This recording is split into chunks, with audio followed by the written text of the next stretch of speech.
Today we're going to be working through these 5 problems that you can see on the screen. Now, I know when you have a look at these problems to begin with, there doesn't seem like that much apart from plain geometry that binds these questions together. And that's actually kind of the point of me showing you these 5 problems at the same time. It's also the reason why I have given a sort of mysterious, enigmatic, not very descriptive title to this video, because actually one of the things I want you to do right now, and pause the video if you want to do this yourself, is to have a think about the kind of mathematics that is actually underneath all of these problems. And knowing what mathematics is involved in solving a question is actually, I'm going to suggest, part of the mathematics that you're doing. Like, it involves mathematical thinking to work out what kind of mathematical thinking you need to do to solve a question. And in fact, sometimes being told ahead of time, oh, this is a question to do with calculus, oh, this is a question to do with a probability density function.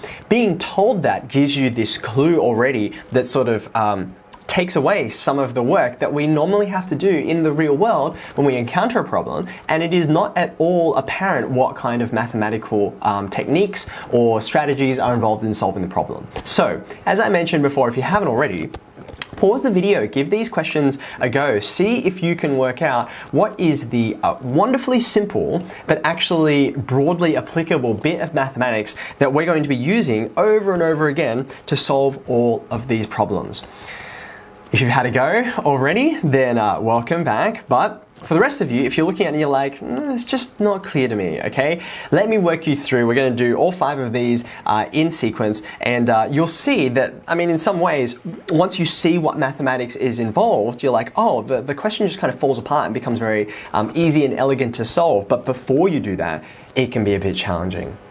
So the very first one we're going to start with is this diagram here, and even though there's no question stated, you might be able to guess that what we're after here is what is the shaded area? What is this this purple shaded area here? And actually, there are a couple of problems in this list that I just want to acknowledge Katrina Agg for supplying the internet with. She has a fantastic set of these kinds of challenges where there's some very simple geometry, very few numbers, and yet there can be some surprising and really insightful methods that are encountered, stumbled upon as you try and solve these questions. And you can also solve them in lots of different ways, which viewers of the channel will probably know I really love doing. So if you're a mathematics educator, or even if you're just a student of mathematics and you find problems like this really fascinating, then I encourage you to look up Katrina.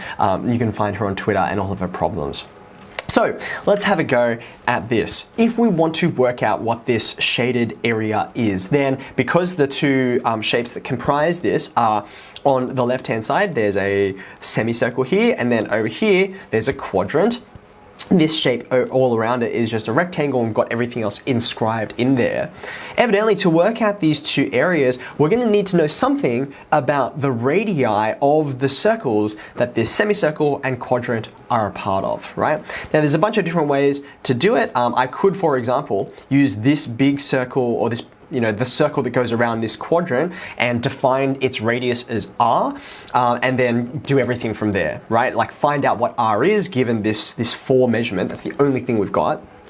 But rather than designate this length here, this vertical side, as r, I'm actually not going to do that, because as soon as I make this length r, what I'm going to have to deal with is r on 2 over here, because to deal with this radius, it's going to be exactly half of that length I mentioned over there. So being that I can arbitrarily define what r is, that's up to me, I'm going to choose a location or a value for r that means I don't have to deal with any fractions, because that's a bit easier for me, right? So what I'm going to do is I'm going to define the midpoint of this vertical length here, and I'm going to say, okay, well, that's the center of the circle that makes up this semicircle. So therefore, I can say that I'm going to have r here and here. Let's call that the radius, which therefore implies, going over to the other side of the rectangle, that the radius of this larger circle here is going to be double that, right? So it's 2r. So you can see how I either have r and 2r, or r on 2 and r, but the actual value of r doesn't matter based on what we choose.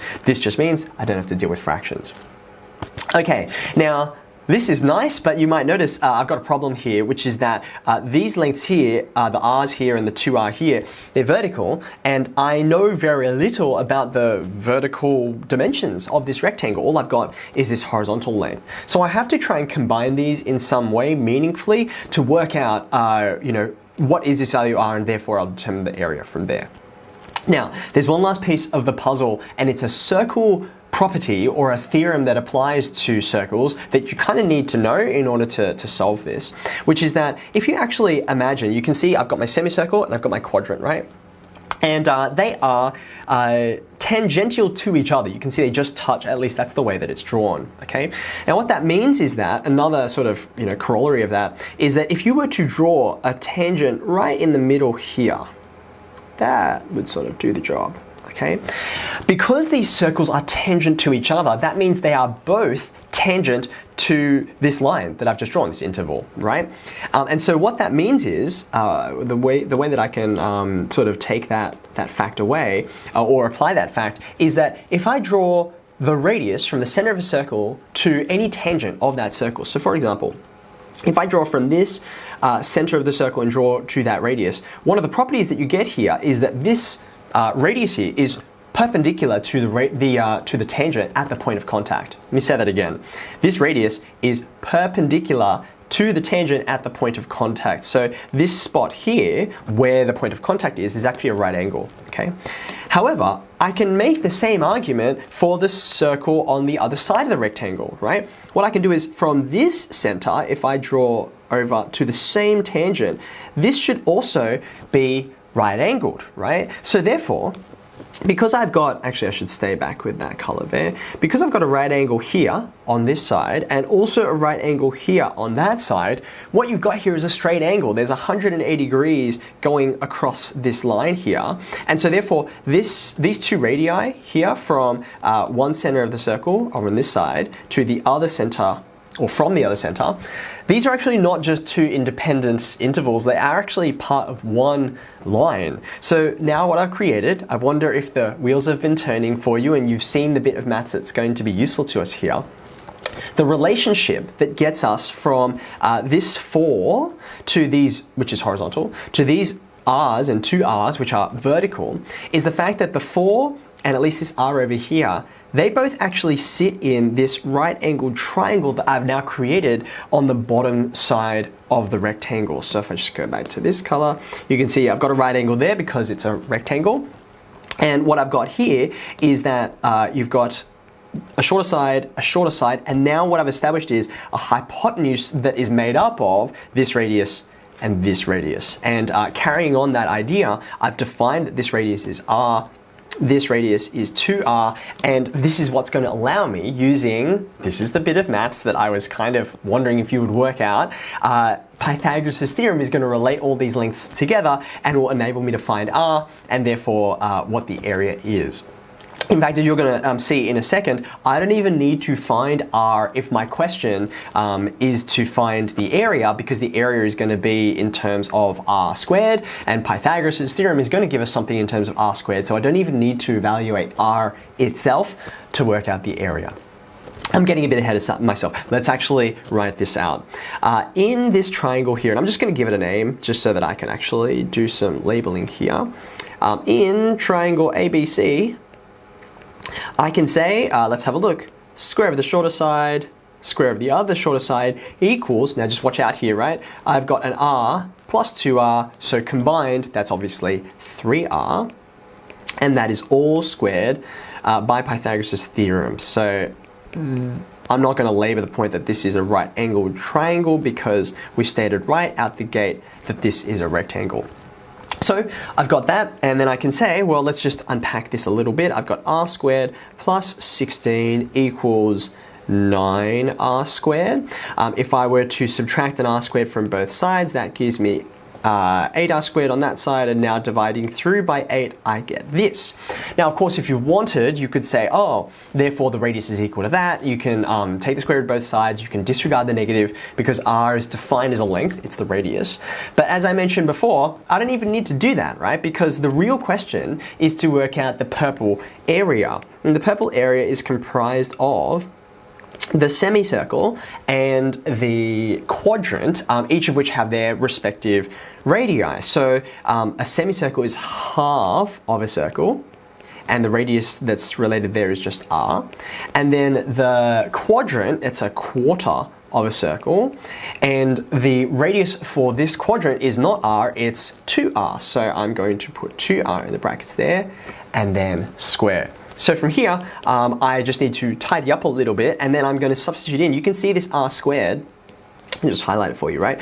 It appears here, it will appear here once I've done a bit of simplifying. So that's why I don't actually need to evaluate for r, because r squared is already the thing that I need. So what do we got here? Let's just simplify this out. This is just going to be 2. I notice that this quarter is going to cancel out with this 2 squared, which is 4. So in fact, this is just going to be pi times 2. So what have I got here? This is a single pi, this is 2 of them. That's going to give me 3 pi. And there were no like centimeters or meters or things like that. So being that this is an area, I will conclude it with units squared. So there you go. I hope you found that satisfying to have a look through. And again, the point was, if we go back to the question before I started doing constructions over it, right? Nothing in this diagram told you that Pythagoras' theorem was involved, because at least as presented, there are no right-angled triangles. But one of the reasons why Pythagoras' theorem comes up over and over again, and it's going to come up again a few more times in these questions, is because right-angled triangles are so easy to form in so many different places, and once you've got the right-angled triangle, you can relate the sides once you've got a few lengths or even some angles as well.